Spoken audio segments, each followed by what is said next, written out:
Olá, queridos a paz, estamos ao vivo. Quem vai chegar, vem chegando. Olá, pessoal do YouTube. Boa tarde, a paz. Minha mãe foi a primeira. Uhul! Minha Dinda é a segunda, gente. Mãe e Dinda é infalível, gente. É infalível. Oh, glória, como eu amo. Muito obrigada. Vocês são uma bênção, vocês são maravilhosas. Vamos lá. Hoje, Provérbios capítulo 5. Tirem as crianças da sala, que hoje não é assunto para criança. Hoje é assunto para adulto. Vamos para Provérbios 5 e sem mais delongas, porque hoje é sábado. Sábado é dia da família, dia de passear com a família. Então, vamos ouvir a palavra, meditar nela, aprender com ela, mas não vamos nos demorar. Então, papel e caneta na mão, água e abra sua Bíblia em Provérbios, capítulo 5. Boa tarde a todos. Deus abençoe. Não esqueçam de curtir, compartilhar essa live com outras pessoas, para que a palavra do Senhor alcance mais e mais pessoas para a glória de Deus. Vamos lá? Provérbios capítulo 5. Advertência contra a imoralidade. Tema pesado para sábado, mas é o que temos para hoje. Filho meu, dê atenção à minha sabedoria. Incline os ouvidos à minha inteligência, para que você conserve o discernimento e para que os seus lábios guardem o conhecimento. Porque os lábios da mulher imoral destilam mel, e as suas palavras são mais suaves que o azeite. Mas o seu fim é amargo como fel. Os seus pés descem para a morte, os seus passos conduzem ao inferno. Ela não faz plana a vereda da vida, anda errante nos seus caminhos e não o sabe. Então, é interessante a gente lembrar aqui, mais uma vez, que a gente não pode idolatrar, né, ou achar que os homens e as mulheres, os personagens da Bíblia, foram homens inerrantes, foram homens infalíveis, porque não foram, e Deus deixou toda a história de cada um dos personagens da Bíblia. E quando eu falo personagem, não é personagem de uma história fictícia, nós sabemos, né? São histórias reais. Então a gente não pode achar que esses homens e mulheres foram homens e mulheres infalíveis, que não cometeram nenhum pecado. E a prova disso é que Salomão está aqui, nos ensinando, inspirado pelo Espírito Santo e tendo acesso à sabedoria, nos ensinando a atentar justamente para a sabedoria, para a inteligência, para o discernimento e para o conhecimento, para se guardar da imoralidade e do adultério. Mas foi exatamente nessa área em que Salomão caiu. E Salomão tinha 700 mulheres e mais de 300 concubinas. Pensa nisso, né? Se é difícil às vezes para um homem dar conta de uma só, imagina de 1000, que era o caso de Salomão. E o seu adultério principal consistiu em um adultério contra o próprio Deus, que é a idolatria, que é adorar deuses falsos, deuses que não são. Então, tenha sempre isso em mente. Mas isso também não é um salvo-conduto, não é um pretexto para a gente se agarrar e pensar assim, mas se todo mundo errou, então se próprio Salomão que ensinou isso pecou, então, né, quem sou eu na fila do pão, então eu vou também cair, não vou vigiar e tá tudo bem, se eu cair tá tudo ok. Não é um salvo-conduto. Até porque a situação de Salomão era diferente da nossa. Lembra que eu falei lá no início que Salomão ele tinha acesso à sabedoria. Nós temos a sabedoria habitando dentro de nós, que é através da pessoa do Espírito Santo, a pessoa de Cristo, habitando em nós. Então a nossa responsabilidade é muito maior, como o próprio Jesus falou em Mateus 12:42, que nós citamos também, eis aqui quem é maior do que Salomão. Então nós temos uma graça, nós temos uma capacitação pelo Espírito da graça habitando em nós que Salomão não tinha. Nós temos um privilégio, uma responsabilidade que Salomão não tinha. Então, portanto, a nossa régua de conduta aumentou. Se antes o adultério pela lei era proibido, a nossa régua aumentou ainda mais. E a gente vai ver isso agora em Mateus capítulo 5, versículo 27 até o 32, que diz Assim, o próprio Jesus falando: vocês ouviram o que foi dito, não cometa adultério. Eu, porém, lhes digo, todo que olhar para uma mulher com intenção impura, só o olhar com intenção impura, já cometeu adultério com ela no seu coração. Se o seu olho direito leva você a tropeçar, arranque-o e jogue-o fora, pois é preferível você perder uma parte do seu corpo do que ter o corpo inteiro lançado no inferno. E se a sua mão direita leva você a tropeçar, corte-a e jogue-a fora, pois é preferível perder uma parte do seu corpo do que o corpo inteiro ir para o inferno. Então você perceba que a nossa régua aumentou. E aqui ele está falando disso, né, da nossa régua de conduta, e ele está falando também do cuidado com o quê? Com os olhos. Só de você olhar para uma mulher com um olhar impuro, isso já seria considerado adultério. Olha qual é a diferença, né? A gente pode até pensar, não, o adultério é só quando o fim das coisas já aconteceu. Não, o adultério é desde o início, desde a concepção com o olhar.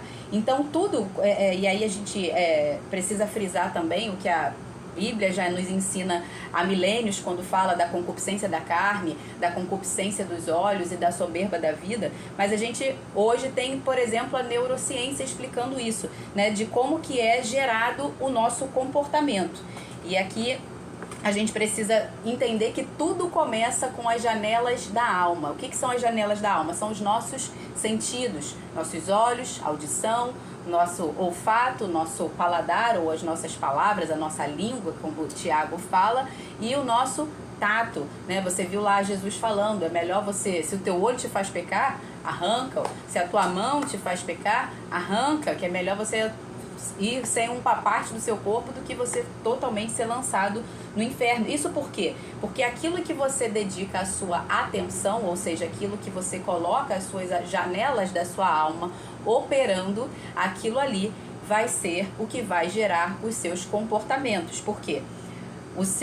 Aquilo que você vê, aquilo que você ouve, aquilo que você sente, pelos seus sentidos, seja pelo tato, seja pelo olfato, seja pelo paladar, isso vai ocupar o seu pensamento. Você dá atenção para aquele sentimento, para aquela sensação, começa com a sensação, você dá atenção para aquilo ocupa o seu pensamento. Esse pensamento vai se tornar um sentimento e esses sentimentos se tornam, consequentemente, as suas ações, os seus comportamentos. Então, tudo começa com os olhos. Por isso, eu também quero colocar aqui para você entender que Salomão está falando aqui da advertência contra a imoralidade. Ele fala da mulher adúltera, porque obviamente Salomão, sendo homem, ele está falando aqui de uma perspectiva masculina. Então hoje eu quero falar aqui também de uma perspectiva feminina, porque não é só a mulher adúltera, né? Não é só o homem que precisa tomar cuidado com a mulher adúltera, mas a mulher também precisa tomar cuidado com o homem adúltero. Então aqui a perspectiva é aberta a todos, porque não é só o homem que está sujeito à queda, não é só o homem que está sujeito a ser tentado, a mulher também está sujeita a isso. Então esse alerta é para todos, apesar da perspectiva aqui ter sido de Salomão uma perspectiva masculina. Então, continuando, o adultério começa nos sentidos, e aqui, especialmente com relação aos homens, eu vou citar a visão, porque o homem é mais visual e a mulher mais pela audição, por aquilo que ela ouve. Então, portanto, o Deus não vai considerar o adultério somente com o fim dele, com o ato sexual em si, mas ele vai considerar, ele considera como adultério desde a concepção. E qual é a concepção? É quando aconteceu o olhar impuro, é quando aconteceu a palavra doce, as palavras doces, como ele fala aqui, né? Os lábios da mulher imoral destilam o mel, suas palavras são mais suaves que o azeite. Então essas palavras, e aí no caso a mulher é muito mais suscetível a isso, porque a mulher ela tem essa necessidade de ser ouvida. Então a mulher ela é mais... A armadilha dela é mais pelo ouvido, né? Pelo ouvir do que às vezes pelos olhos. Então, essa concepção do adultério para Deus não é só quando há o fim no ato sexual em si, mas desde a concepção. E Deus, ele é um Deus que ele protege aquilo que é seu desde a concepção, seja no casamento, seja na vida. Se você for falar, por exemplo, com relação ao aborto, é vida desde a concepção. Se você for falar com relação a pecado, é pecado desde a sua concepção. Então, não pense que, eu não cheguei às vias de fato ao ato sexual, então não houve adultério. Não, o adultério é desde a concepção. Quando você dá essa abertura para esse olhar imoral, acolhe essas palavras suaves no seu coração. E aí, dito isso, você vai se perguntar, então, tem alguém que nunca tenha adulterado na sua vida? E se eu te disser que a régua da nossa responsabilidade não é só nesse tema? E se eu te disser que Deus, por exemplo, diz que quem odeia o seu irmão é considerado um assassino? E se eu te disser, por exemplo, que a pessoa que não perdoa também não será perdoado por Deus e, consequentemente, irá para o inferno porque deixou de receber aquilo que a livraria da condenação do inferno? E se eu te falar, por exemplo, se eu estender isso, por exemplo, com o que a Bíblia fala com relação aos mentirosos, com relação aos avarentos, aos maldizentes, aos bêbados, aos glutões, aos idólatras. Então, se eu te disser que a nossa régua não aumentou somente com relação ao adultério, aí você vai perguntar, tem alguém que não tenha pecado? Tem alguém que não tenha caído? E a questão aqui não é você entender sobre uma classificação de pecado e achar que um pecado é melhor do que o outro, ou um pecado é pior do que o outro, ou existe um pecadinho e o outro é o pecadão.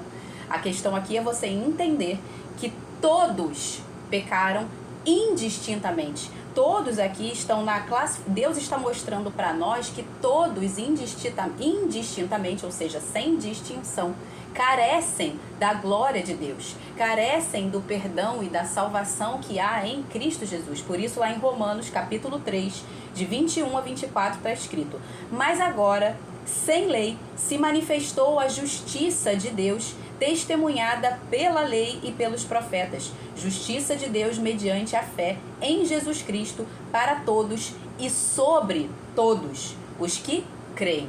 Para todos e sobre todos os que creem. Os que não creem já estão julgados. Os que creem já foram julgados através de Cristo Jesus. E os que não creem já estão julgados em seus delitos e pecados. Ok? Continuando. Todos os que creem, porque não há distinção, pois todos pecaram e carecem da glória de Deus, sendo justificados gratuitamente por sua graça, mediante a redenção que há em Cristo Jesus. Portanto, eu não estou trazendo esse ensino aqui de Salomão para te julgar, caso você esteja nessa condição de algum desses pecados aqui que eu estou citando, seja a falta de perdão, seja o adultério, glutonaria, que nesse caso, infelizmente,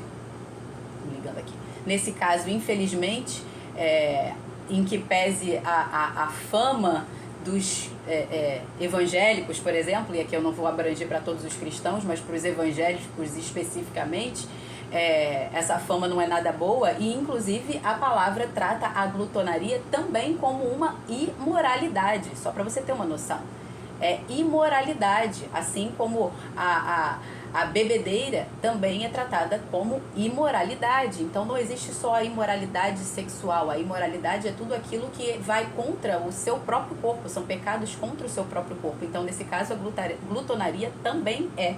Então, não é para te julgar nem para te condenar, mas é para te chamar ao arrependimento, seja qual for a situação em que você se encontre, ou se você não se encontre em nenhuma dessas situações. Amém, glória a Deus, apesar de que a palavra fala que aquele que diz que não tem pecado, ele está fazendo de Deus mentiroso, né? Porque ele nesse momento já está cometendo um pecado. Então, eu acho que aqui ninguém se encontra nessa classificação de perfeição, de dizer que não tem pecado. Então, qualquer uma dessas situações imorais que você esteja, entenda, você pode se voltar para Jesus, se arrepender, porque Ele é rico em perdoar. E também, esse ensino também é para alertar aquilo que está escrito em 1 Coríntios, capítulo 10, do verso 11 a 13, que diz assim: Estas coisas lhe sobrevieram como exemplos e foram escritas para advertência nossa, para quem o fim dos tempos tem chegado.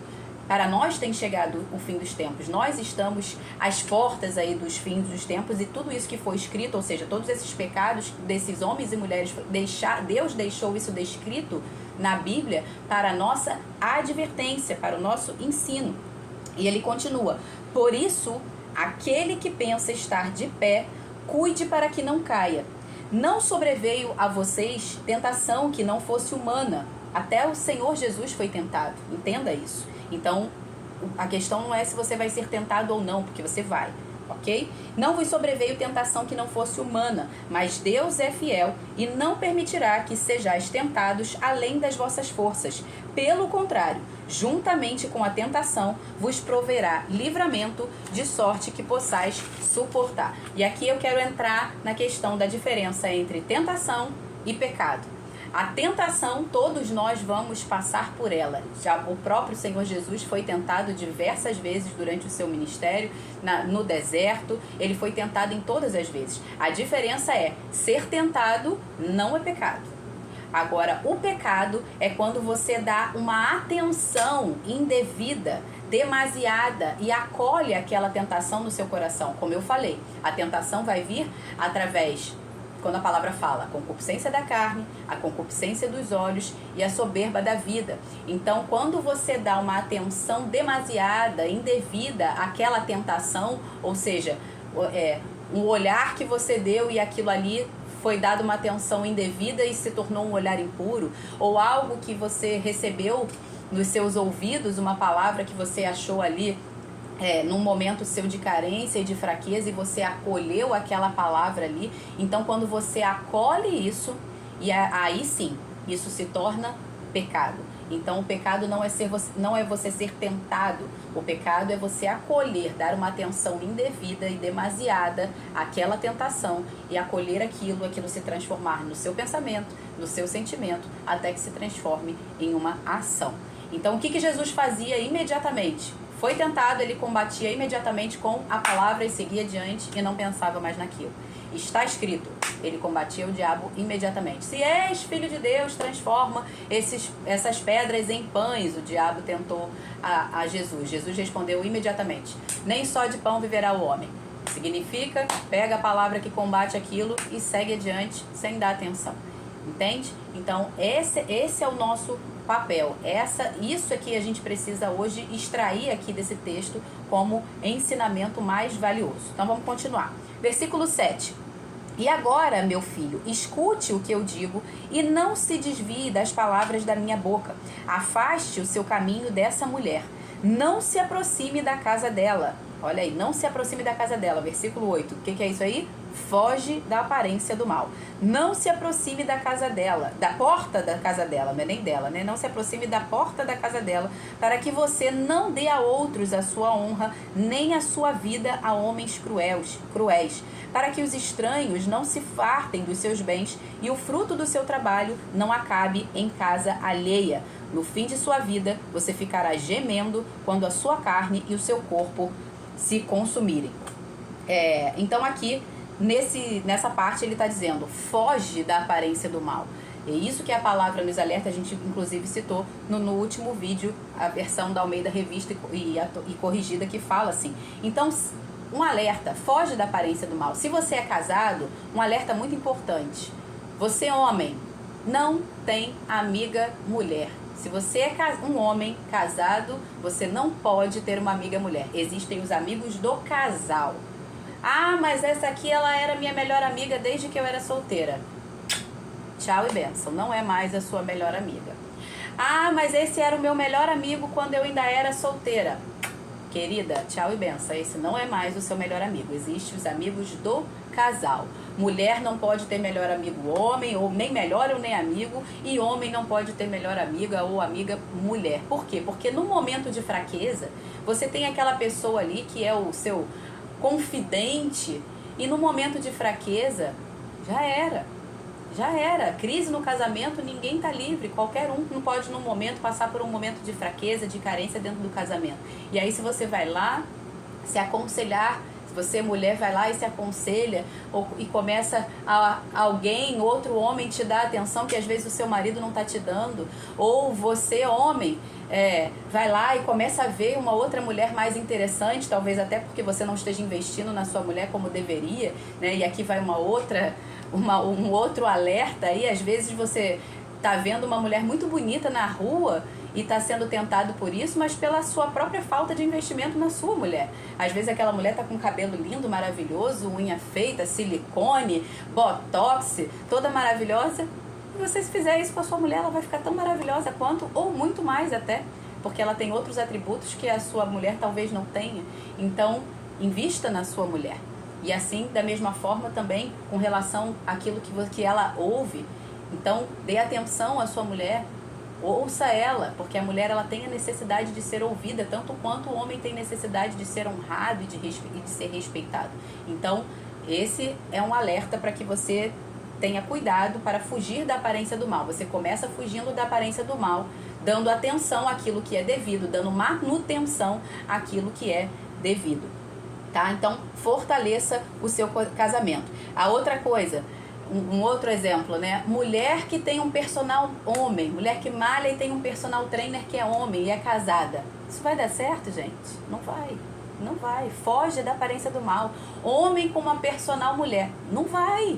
Não vai dar certo. No momento de carência, tá ali, toque, corpo a corpo. Não tem como. Não vai dar certo, tá? A chance de ruína é 99,99999%. Então, foge da aparência do mal, ok? Um exemplo, eu por exemplo, tá? E aqui eu não tô falando que tem que ser assim, mas é uma conduta minha. Eu, por exemplo, com relação a exames, eu não gosto, e sempre que eu tinha que marcar consulta, exame, principalmente durante a gestação, por exemplo, eu nunca gostei e nunca quis marcar marcar com homens, com médicos que fossem homens ou especialistas que fossem homens. Eu não marco, entendeu? Mas isso é uma questão minha e é só um exemplo de como você pode fazer para fugir da aparência do mal, principalmente e especialmente se você entende que isso é uma área de fraqueza sua. Você precisa se conhecer e saber onde é que é a sua área de fraqueza. Então, sempre, por exemplo, quando eu estava grávida ou até antes de engravidar, eu sempre que eu ia marcar um exame, fosse um exame de mama ou ginecologista, nunca tive ginecologista homem, por exemplo. Por quê? Porque eu sempre tive esse cuidado, e isso mesmo antes, tá? Nunca nem me senti confortável para isso, a verdade é essa, eu também não me sinto confortável. Então é só um exemplo de uma maneira que você pode fugir da aparência do mal, tá? Continuando então, versículo 12, para a gente não se estender aqui muito. Então você dirá: como foi que eu pude odiar o ensino? E por que meu coração desprezou a disciplina? Não escutei a voz dos que me ensinavam, nem dei ouvidos aos meus mestres. Quase caí em ruína completa. Olha só, o adultério, ouça a palavra da sabedoria. Apesar de Salomão ter caído, o que ele está dizendo aqui ouça a sabedoria. A sabedoria vem de Deus, não vem de Salomão. Por isso que o seu foco não tem que estar em Salomão, porque se você olhar para Salomão, você vai achar: ele falou isso e caiu. Não olhe para Salomão. Aqui, no caso, você precisa olhar para onde veio a sabedoria pelo qual ele ensinou isso aqui. E essa sabedoria vem de Cristo, essa sabedoria vem de Deus. E isso é para te instruir para o seu bem. Deus não quer limitar o seu prazer, porque ele está sempre querendo jogar um balde de água fria no meu prazer. Não, foi ele quem criou o prazer para o casamento. Ele criou isso. Então, atente a isso. Por quê? Ele está falando aqui: não escutei a voz dos que me ensinaram, nem dei ouvidos aos meus mestres. Quase caí em ruína completa no meio da congregação reunida. Quase caí em ruína completa no meio da congregação reunida. Ou seja, o adultério ou qualquer outro tipo de pecado que você venha cair e cometer, ele não vai trazer ruína só para a sua vida. Ele vai trazer ruína para todos aqueles que te cercam. Você imagina uma pessoa, e isso eu não estou falando só quando você tem filhos pequenos, tá? Inclusive quando você já tem seus filhos adultos, vai trazer ruína para a família inteira. Uma família destruída é uma tragédia. É uma tragédia e é uma vitória enorme para o inimigo. Porque cada família é uma nação, cada família é uma embaixada do reino na terra. Então, quando uma família é destruída pelo adultério ou por qualquer pecado que seja, isso vai trazer ruína para todo mundo. Vai trazer ruína para o seu casamento, vai trazer ruína para você, para sua reputação, para sua honra, vai trazer ruína para os seus filhos, em perturbação mental de toda a ordem, depressão, ansiedade, suicídio, coisas que você não imagina, todo tipo de perturbação que há, seja ele adulto, seja ele criança, perturbação e ruína para as suas amizades. Se você ocupa uma posição de liderança, por exemplo, isso é uma ruína. É uma ruína para todos aqueles que você lidera e que se inspiram em você.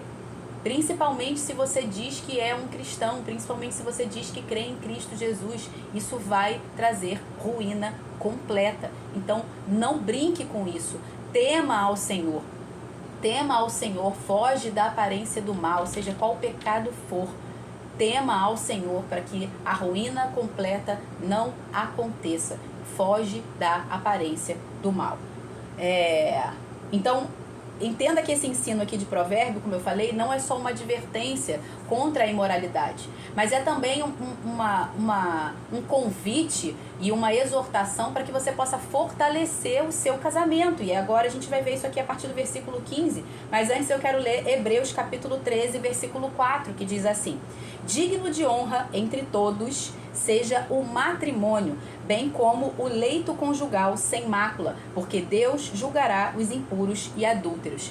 E aqui eu quero trazer uma observação com relação à palavra matrimônio que ele usa aqui. A palavra matrimônio vem de mater, que é de mãe, de materno. Por quê? Porque a responsabilidade principal de assegurar o casamento é do homem, de proteger a sua casa, de proteger a sua família, inclusive com relação a esse tipo de tentação que a gente relatou aqui. Tanto é que Salomão ele está se dirigindo diretamente aos homens para proteger a sua mulher, para proteger os seus filhos, porque ao homem cabe esse papel de proteção, de segurança, de liderar a sua casa e da sua família. Não significa que a mulher não tenha o seu papel. A mulher também precisa contribuir edificando a sua casa, sendo a mulher sábia que edifica a sua casa.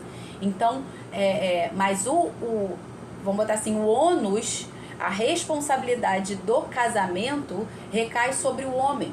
O matrimônio é para proteger a mulher, principalmente na cultura daquela época, em que as mulheres necessitavam muito mais do que hoje, por exemplo, não que hoje não necessitem, né? Mas infelizmente a gente tem hoje aí esse feminismo de toda a ordem, então as mulheres nem estão querendo ser protegidas, infelizmente, né? Mas eu não faço parte desse time não, tá? Por favor, me inclua fora dessa, porque eu não queimei sutiã e não estou aqui para defender causa feminista, pelo contrário, tá? Eu quero ser a mulherzinha protegida, menininha do pai, ok? Menininha não, rainha que o Senhor me fez. Então, entenda que o ônus do casamento, do matrimônio, é do homem para proteger a mulher. Por isso a palavra fala que a verdadeira religião, por exemplo, é cuidar dos órfãos e das viúvas. Quem são os órfãos e as viúvas? São aqueles que foram destituídos, tiveram retirados a figura do homem, a figura de proteção, a figura do papel de pai, a figura do papel de marido.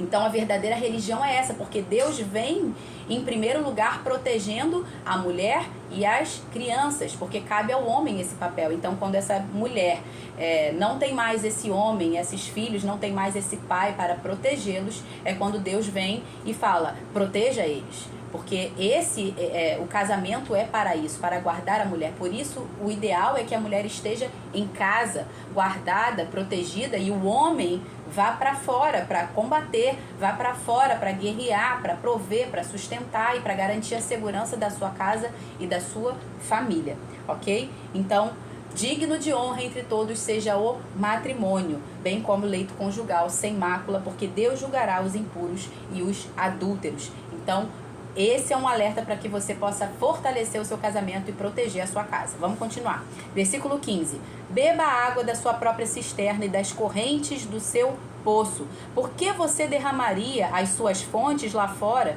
e os seus ribeiros de água pelas praças? Que sejam para você somente e não para os estranhos que estão com você. Seja bendito o seu manancial. Alegre-se com a mulher da sua mocidade, corça amorosa e gazela graciosa. Que os seios dela saciem você em todo o tempo. Embriague-se sempre com as suas carícias. Meu filho, por que você andaria cego atrás de uma mulher estranha e abraçaria os seios de outra? Porque os caminhos do homem estão diante dos olhos do Senhor, e ele considera todas as suas veredas. Quanto ao ímpio, as suas iniquidades o prenderão, e com as cordas do seu pecado será detido. Ele morrerá pela falta de disciplina, e pelo excesso de loucura sairá cambaleando por aí. Então Deus criou o casamento. Olha só, olha essas referências. Por isso eu mandei tirar as crianças da sala, né? Olha essas referências aqui. Se deliciem, se deleite com a mulher da sua mocidade.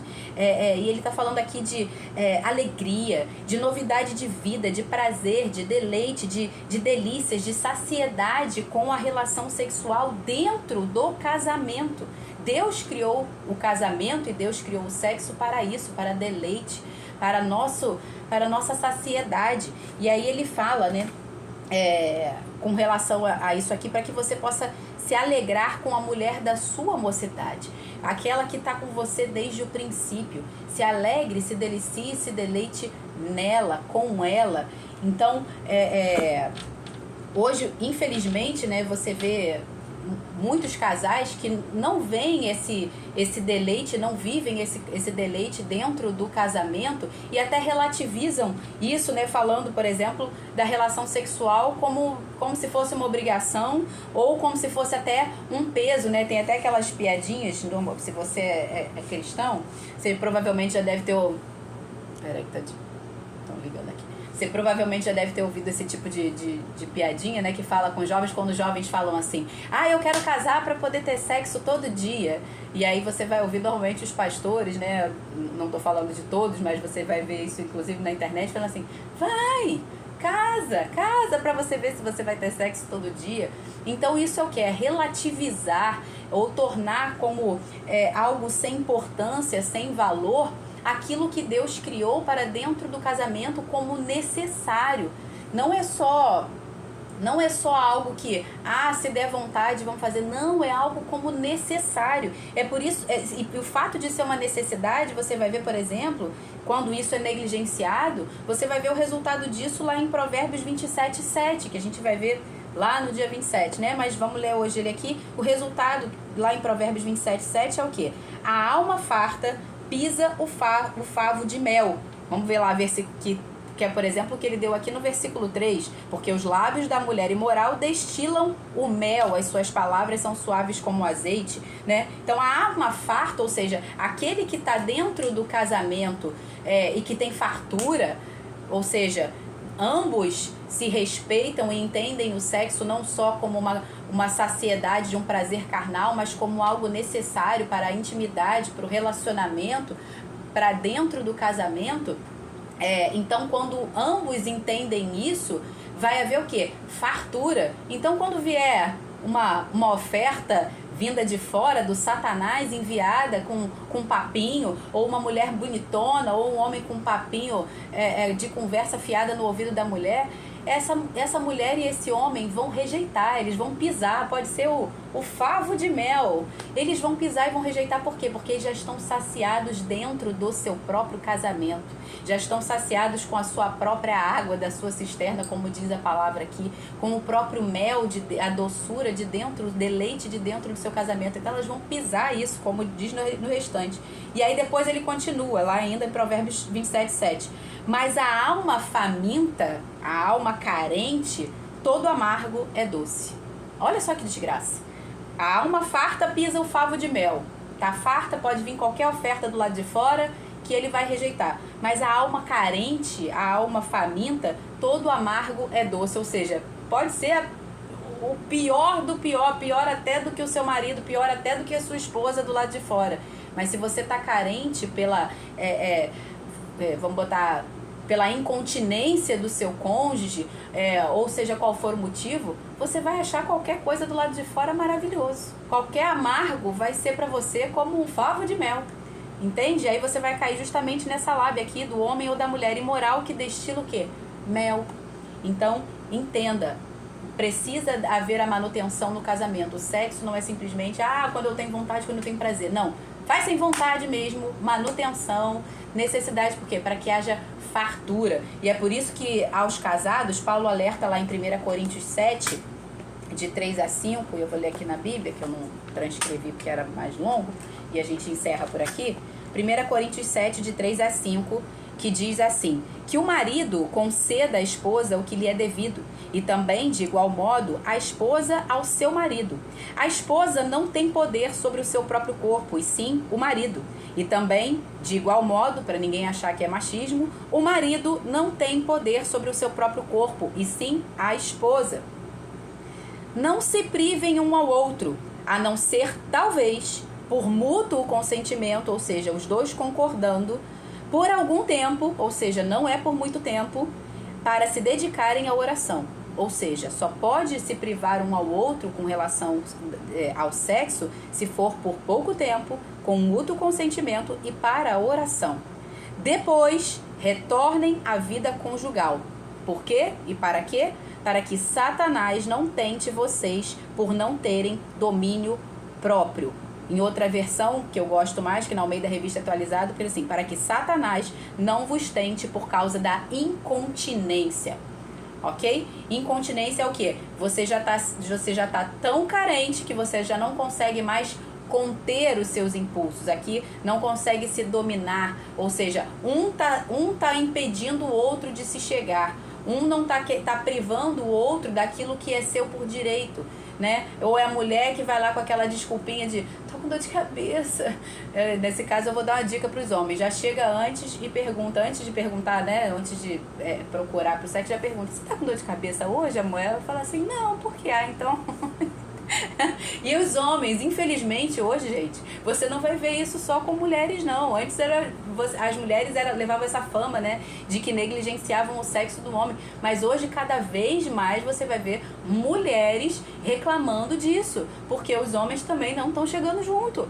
Então, isso é um assunto para entender que precisa dar manutenção, precisa cuidar do seu casamento. Um não pode privar o outro do sexo para que Satanás não venha e tente pela incontinência. Lembrando, Satanás não vos tente. Tentar, ele vai tentar. O pecado vai ser escolha sua. Então não adianta você chegar também e depois falar assim: eu pequei, eu caí por causa da incontinência do meu marido, por causa da incontinência da minha esposa. Não, você caiu por sua responsabilidade. E não culpe ao diabo. Ser tentado, a gente não tem escolha. Pecar e cair, nós temos escolha. Então a responsabilidade vai ser sua, independente do erro do outro. Até porque num adultério, ninguém erra sozinho. Ninguém cai sozinho, ok? Ambos erraram. Você pode ter certeza disso. Em todo adultério, nunca a culpa vai ser de um só. Sempre os dois vão ter a sua parcela de culpa. Então, os dois têm a responsabilidade sobre o casamento. E nesse caso, com relação ao matrimônio, pesa ao homem uma responsabilidade maior de dar a sua vida pela sua esposa. Então, homens e mulheres, mulher seja uma mulher sábia, homem, entenda a sua responsabilidade no seu casamento, dê a sua vida pela sua família, pela sua casa, pela sua esposa, para que não aconteça o que aparece aqui. Deixa eu voltar aqui no último versículo, que ele fala assim: ele morrerá pela falta de disciplina e pelo excesso da sua loucura sairá cambaleando. Então cuide do seu casamento para que você não saia cambaleando pelo excesso da sua loucura. Amém? Então vou encerrar aqui hoje. Vamos orar. A palavra hoje para um sábado foi um pouco pesada, mas necessária para que você possa, investir na sua casa, no seu casamento e não negligenciar aquilo que Deus te deu. Então, vamos orar e vamos encerrar aqui. Pai, muito obrigado, Senhor. Louvamos ao Senhor pela Tua maravilhosa palavra que nos ensina, que nos exorta, que nos disciplina, Senhor, que nos corrige, Pai, para o nosso aproveitamento, Senhor, para que nós nos tornemos mais sábios, para que nós tenhamos mais conhecimento, mais discernimento, mais disciplina. Nós te agradecemos, Pai, porque a Tua palavra diz que o Pai corrige ao Filho a quem ama. E se nós estamos sendo corrigidos hoje, Senhor, pelos nossos pecados, pelas nossas faltas, é porque o Senhor nos ama, Pai, e o Senhor não nos deixa entregues a nós mesmos, Pai. Muito obrigado, Senhor. Nós amamos a Tua correção, nós amamos a Tua disciplina e te pedimos, Senhor, não nos deixe sem correção, Pai, porque nós somos filhos, não somos bastardos, ó Deus. A Tua palavra diz que aquele que está sem correção não é filho, mas é bastardo. E nós não somos bastardos e nem queremos ser, Pai. Somos Teus filhos porque cremos em Cristo Jesus. Cristo Jesus habita em nós e nos tornou filhos de Deus. Pai, em nome de Jesus, aqueles que estão em situação de pecado agora, pecado deliberado, Senhor. Pai, em nome de Jesus, eu clamo ao Teu Espírito Santo que venha nesse momento, através dessa palavra, convencê-los do pecado, da justiça e do juízo, para que se arrependam, Senhor, para que se voltem a Ti, Pai. Aqueles, ó Deus, que estão, seja em pecado de adultério, de mentira, de fornicação, de glutonaria, de bebedeira, Senhor, de maledicência, Pai, de mentiras, Pai, em nome de Jesus, não importa o pecado, Senhor. Há um Senhor, há um Salvador que morreu por todos e é sobre nós e que deu a vida em nosso favor para que nós pudéssemos nos arrepender, nos voltar para Ele e recebermos dele perdão, salvação e vida eterna. Pai, em nome de Jesus, nós temos um advogado. A palavra fala, Senhor, que a Tua vontade é que a gente não peque, Senhor, mas se porventura pecarmos, porque ela também fala, aquele que está de pé, cuide para que não caia. Mas se porventura pecarmos, temos um advogado junto ao Pai, Jesus Cristo, o nosso advogado, e o Senhor, justo juiz, que deu ao seu Filho, Jesus Cristo, para nos perdoar, nos redimir dos nossos pecados, não só os que já cometemos, não só o que estamos cometendo ou porventura venhamos a cometer no futuro, Senhor.